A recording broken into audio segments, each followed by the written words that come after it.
Bentrokan terjadi antara personel Brimob dengan aparat kepolisian Resor atau Polres Kota Tual pada Minggu 28 Juli 2024 malam. Peristiwa ini dikonfirmasi oleh Kabid Humas Polda Maluku, Kombes Pol Aris Aminullah. Aris mengatakan bentrok bermula saat Polres Kota Tual tengah melakukan patroli disiplin lalu lintas. Saat razia ada seseorang yang diamankan. Sementara salah seorang temannya berhasil kabur. Orang yang kabur tersebut kemudian melaporkan kepada rekan-rekannya. Tidak berselang lama, datang sekitar 30 orang untuk kemudian menyerang personel polisi.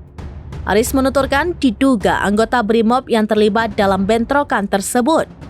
Menurutnya kondisi sudah mulai kondusif, namun belum diketahui dampak kejadian itu. Sementara itu dalam video yang diterima tampak sejumlah aparat kepolisian menggunakan seragam lengkap dan senjata berlari menuju suatu lokasi. Bersamaan dengan itu terdengar bunyi senjata berulang kali.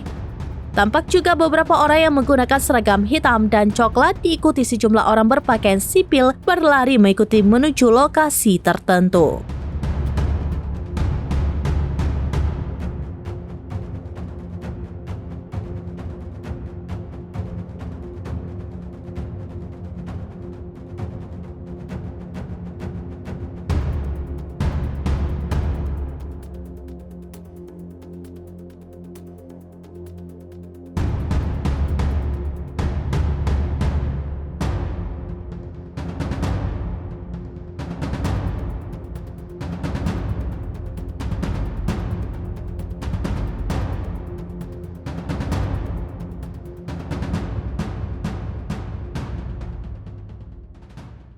Download Tribun X sekarang, menghadirkan lokal menjadi Indonesia.